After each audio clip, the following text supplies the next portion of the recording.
Bonjour à tous, bienvenue sur SVM6. Vous regardez le tutoriel numéro 54 d'un ensemble de tutos qui consiste à modéliser une maison de A à Z. On a modélisé donc un escalier et on fait des volutes. Alors on a vu comment on pouvait faire des volutes avec les rampes. Maintenant on va voir pour ceux qui veulent faire des escaliers avec des volutes plus complexes comme ça, donc des rambardes. S'amuser à faire de la volute comme ça. Donc on va voir différents types. Là on a un fer rond, on va dire, et on fera également comment faire un fer plat. Voilà, on va faire deux types de volutes. Donc pour faire ça, il faut partir d'une une image que vous allez mettre en fond d'écran. Donc vous allez sur le net et vous tapez simplement volute et vous allez rechercher des images de volute. Vous chargez une image qui vous plaît et vous la mettez en fond d'écran. Donc moi je vais mettre en place mon image et vous expliquer tout ça. Voilà, donc j'allais chercher mon image de fond, N. Je fais N pour ouvrir cette fenêtre. Ensuite, je vais aller ici donc dans Images. Je coche l'image. J'ouvre, cochant sur la flèche noire, ajouter une image. Ouvrir. Moi, elle est sur le bureau. Je vais chercher sur le bureau, c'est celle-là. Vous la trouverez facilement sur Internet. Voilà, je ne vais pas trop foncer l'image, histoire de voir même. Voilà, baisser un peu l'opacité, histoire de voir mes vertices. Donc le truc, ça va être simplement de couvrir de vertices cette volute, et puis ensuite de la transformer en, en courbe de Bézier. Et puis on utilisera ensuite euh, dans la fenêtre ici, quand vous rajoutez une courbe de Bézier, vous avez la possibilité de lui donner une épaisseur. Donc on va s'amuser avec ça. Alors le truc, ça va être, donc là je me mets en vue 1, je rajoute un plan, RX, je le retourne RX 90, je le mets à champ, donc voilà, je retourne en mode edit. Je vais garder uniquement un vertice, j'en sais jusqu'à 3, je le supprime, X vertice, il me reste ce vertice là que je vais venir positionner, puis je vais recouvrir comme ça. Donc je ne vais pas faire tout, je vais couper la vidéo après, je vais commencer. Alors le plus important après c'est d'avoir des belles courbes. Donc je commence ici et je vais faire des belles courbes. On va voir comment on peut faire des belles courbes même en n'étant pas extrêmement précis. Donc extrude, extrude, extrude et je bouge ma souris et je fais le tour comme ça. Euh, euh, voilà. Et je vais comme ça recouvrir.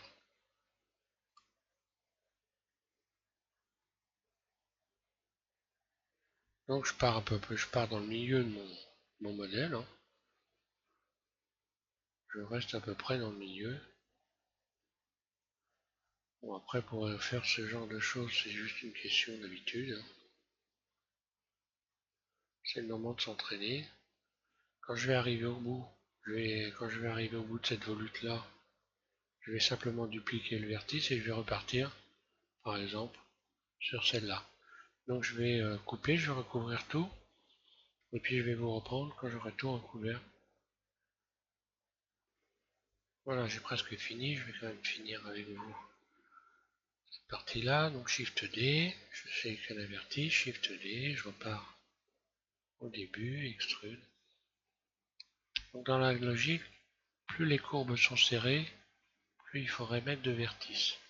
Et c'est là justement qu'on va voir avec la boîte à outils comment on peut retrouver des belles courbes, parce que là elles seront forcément imparfaites. Extrude, je fais E, je vais voir.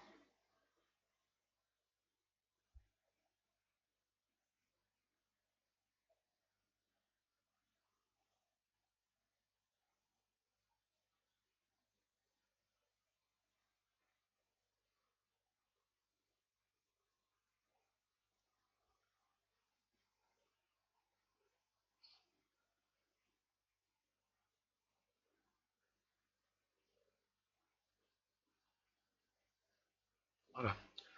Donc une fois que j'ai fait ça, je vais cacher mon image, qui ne me sert plus à rien.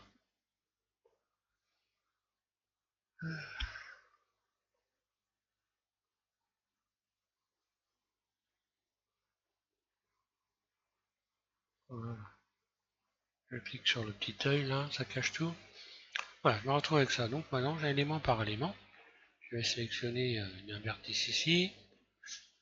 Euh, CTRL L. Voilà, cette partie là, donc on voit qu'il y a des défauts. Hein. Donc ces défauts, on va les gommer en allant dans la boîte à outils. Tool. Alors déjà pour commencer, je vais relaxer 2 fois. Là on voit que j'ai retrouvé des belles courbes. En plus je vais faire espace ici pour avoir les mêmes espaces. Et ce qui va se passer, c'est qu'automatiquement ici, je n'ai pas suffisamment de vertices pour avoir des belles courbes. Donc ce que je vais faire, je vais le faire après. Je vais déjà commencer par faire tous les éléments, les relaxer 2 fois. Faire espace. Donc relax 2 fois. Espace. Relaxer. Espace. Voilà. Donc là, a priori, on n'a plus que les bouts qui sont pas terribles. Donc dans ces cas-là, vous sélectionnez toutes les pointes.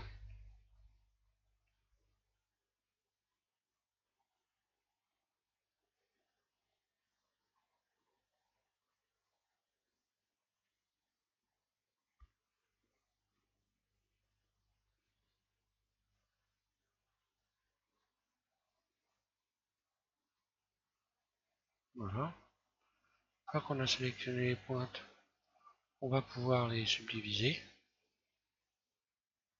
Une fois, ça suffit. Hein.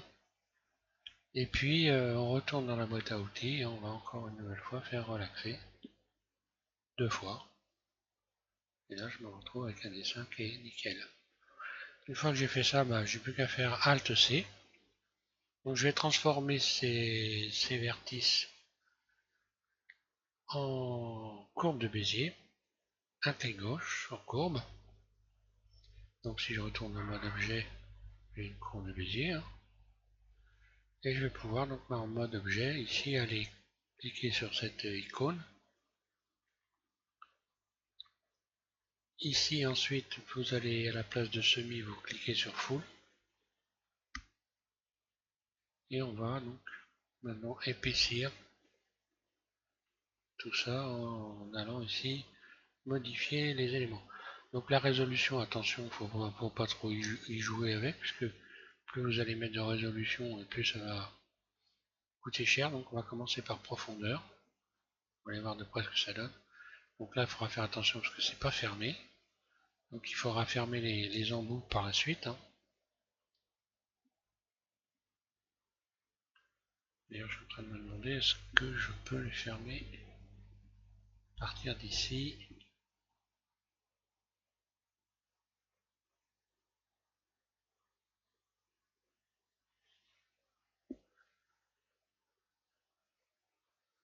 Non, c'est pas que ça n'a rien à voir. Donc ici, vous pouvez modifier donc, la profondeur. Donc voilà, il faut les emmener, faire en sorte qu'ils viennent se souder ici à cet endroit-là, à peu près, hein, que ça se touche un peu partout, voilà. Ensuite, extruder, donc ça vous permet d'avoir ce type de... On va regarder ça, donc soit vous mettez à 0 et vous aurez des tubes, hein.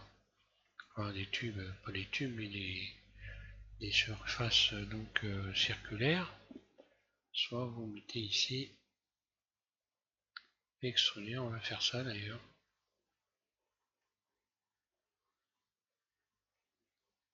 Je vais garder ça.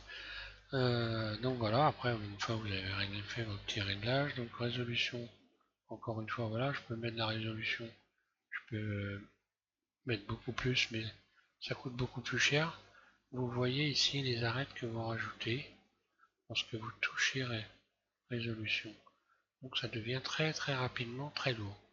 Donc là je vais pas forcer la dose, je vais juste mettre 1, ça suffira largement.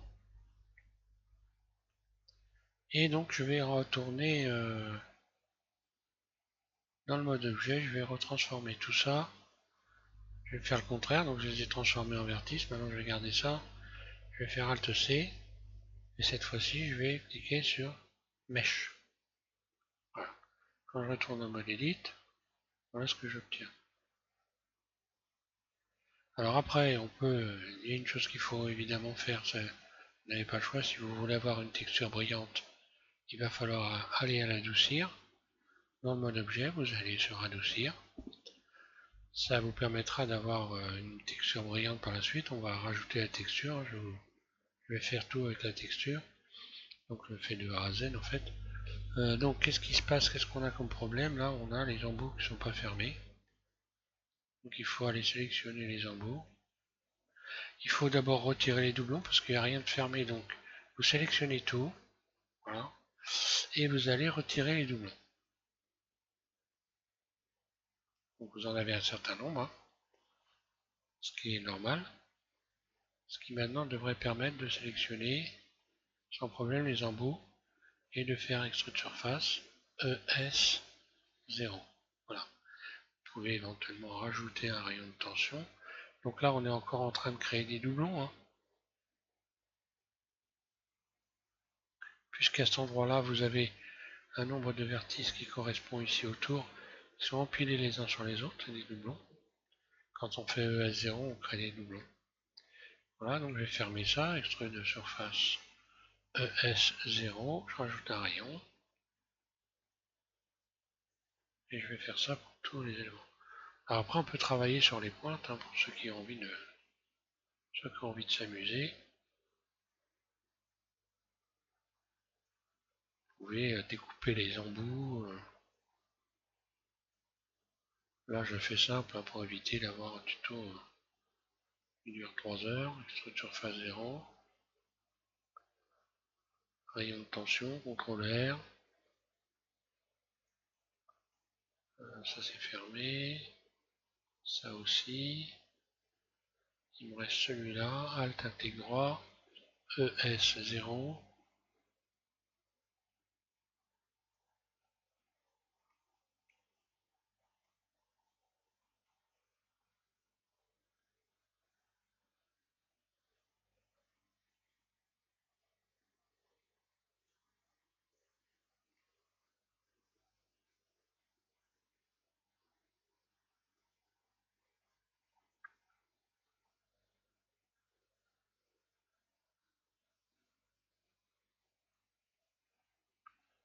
Voilà. Ici, normalement il ne reste que celui-là. Alors, ES0.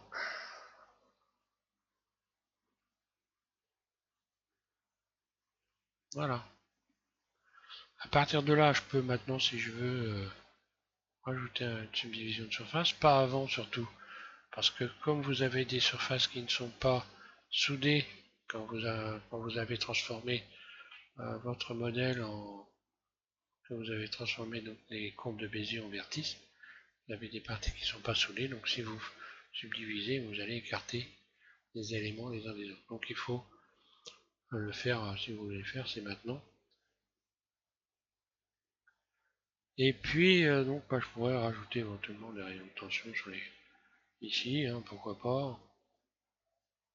Mais bon, je ne vois pas vraiment l'utilité, je trouve que c'est plutôt pas trop mal comme ça. Maintenant, on va donc juste texturer notre... alors bon, pour faire des agrafes, puisqu'il faut agrafer normalement le modèle, je vais maintenant remettre en vue 1, je vais je vais commencer par faire une agrafe à partir d'ici par exemple. Je mets mon curseur là, je vais aller chercher un plan. J'ajoute un plan RX90, je vais le mettre à champ puisque mon modèle il est à champ, donc voilà. Surface, je vais commencer à régler ça. Voilà, je me le colle en plein milieu ici, donc des deux là. Maintenant je vais pouvoir cacher ça et donc emmener ça en mode édite. Aïe. Voilà. Et on va lui donner les formes des agrafes. Je vais rajouter un rayon là, de ce côté-là, et un rayon de l'autre côté aussi. Un peu comme on a fait pour la rampe, on rajoute 3 rayons ici, et 3 rayons ici. D'ailleurs, exactement comme on a fait comme la rampe, pour modéliser la rampe, voilà, vous sélectionnez ensuite l'arête ici, celle qui est au milieu, que vous allez, voilà, j'appuie sur le point de mon pavé numérique pour venir recentrer mon image. Et je vais donc utiliser la flèche verte, déplacer comme ça. Ensuite, je vais sélectionner les arêtes qui sont ici, ici. Je vais créer une forme arrondie, ici, voilà. Je sélectionne tout, Shift D, je vais le dupliquer. Puis je vais retourner carrément, donc soit je fais, voilà, je peux faire RX 180, R, rotation sur X 180 degrés, voilà. Après quoi, je vais pouvoir fermer ça et ça. Donc là, attention à ne pas se planter. Je ferme. Ici et ici. Voilà, donc là j'ai déjà la forme d'une agrafe. Je vais me remettre en vue 1 et puis Alt H. Je vais aller rechercher ma volute ici. Voilà, maintenant j'ai plus qu'à trouver la bonne épaisseur.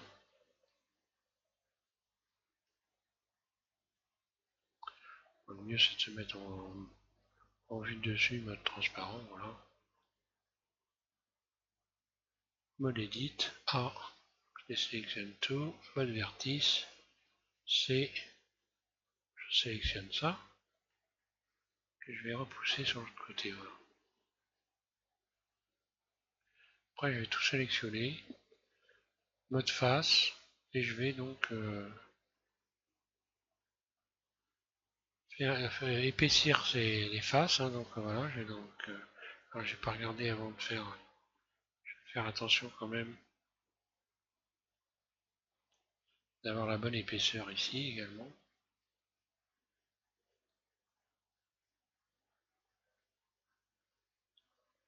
Voilà, j'ajuste au mieux, hein. Et puis je vais aller en face et je vais solidifier les faces, solidifier. Voilà, je vais me remettre dans ce mode là parce qu'on voit mieux ce qu'on fait. Et j'ai plus qu'à épaissir, donc là cette fois-ci, pas vers l'intérieur sinon je rentre dans le modèle, donc vers l'extérieur. Je vais donner une épaisseur à mon agrafe. Voilà. Je sélectionne tout, je vais renverser les ombres, recalculer. Voilà. Par mesure de sécurité, je vais quand même aller voir si j'ai des doublons, hein. Voilà. J'en ai pas. Ensuite, je vais adoucir également, puisqu'on va rajouter une texture. Si vous la voulez brillante, il faut adoucir. Donc mode edit, mode objet, pardon, adoucir. Voilà. Je vais maintenant ajouter les rayons de tension.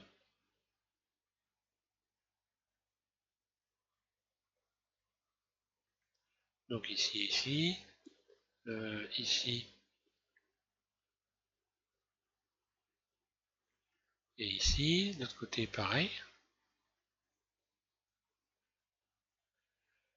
Et donc ici,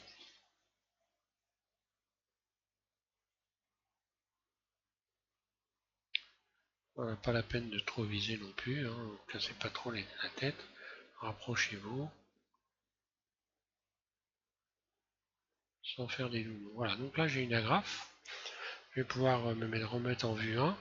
Cette agrafe, bon bah là elle est un peu large, hein, je vais un peu la compresser comme ça, voilà, ça me paraît plutôt suffisant, pas faire non plus choses qui sont pas belles. Je la replace bien au centre ici, je me fie à ce point ici. Hein. Rotation, voilà, j'ajuste ça. Donc là, ça me donne ça. Et maintenant, je vais dupliquer les éléments et commencer donc, enfin dupliquer cet agrafe, Shift D. Voilà, Shift D, et je vais commencer à les repositionner.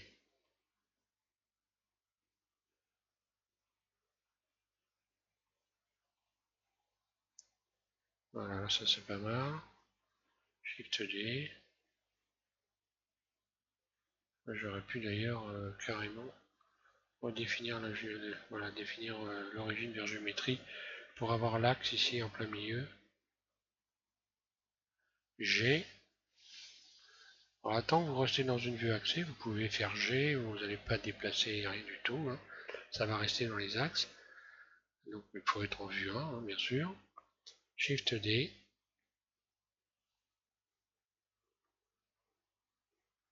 Donc là, ça risque d'être un peu juste. Je vais donc être obligé de lui mettre un petit peu, tout petit peu l'agrandir. Là aussi, j'aurais dû faire attention à ça d'ailleurs avant. Mais bon. Après, qu'est-ce que j'ai comme solution éventuellement?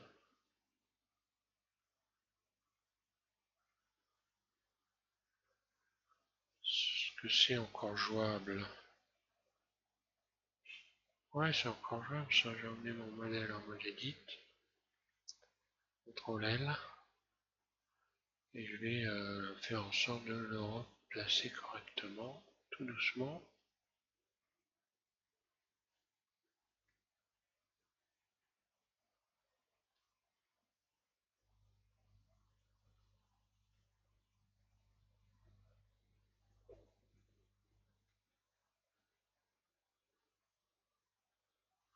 Il n'y a que là, ça pose un problème à cet endroit-là.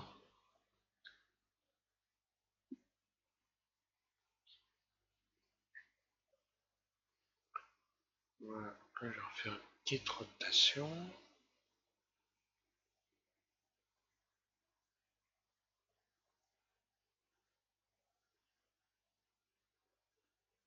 Voilà, tout touche, là, ça a l'air d'être bon.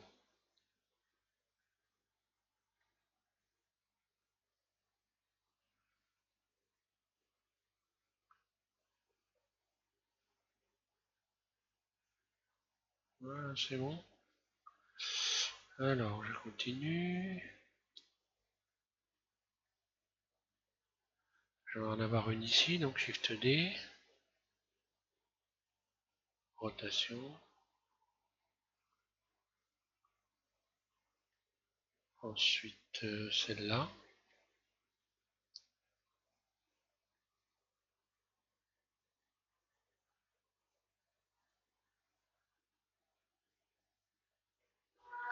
Rotation, et voilà.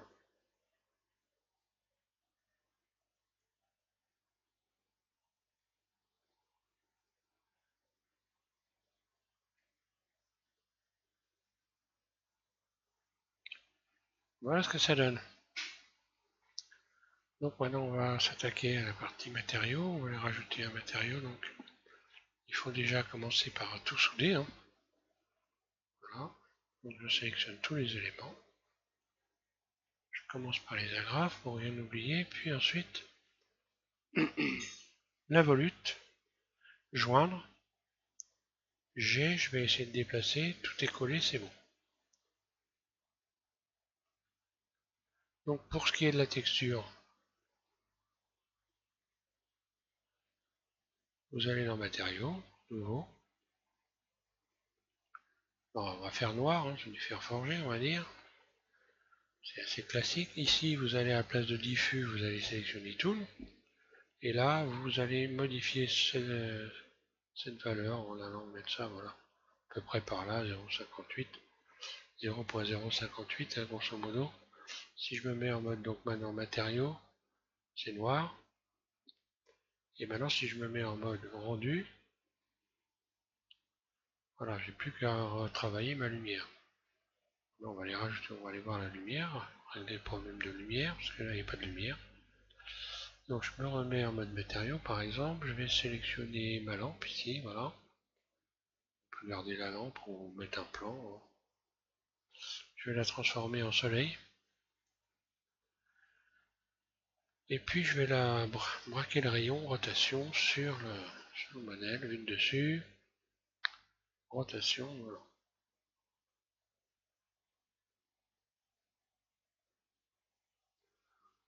Ici, voilà, je sélectionne, je clique sur cette fenêtre et j'augmente un peu la luminosité. On va aller voir ce que ça donne maintenant en mode rendu. Voilà, on a la brillance.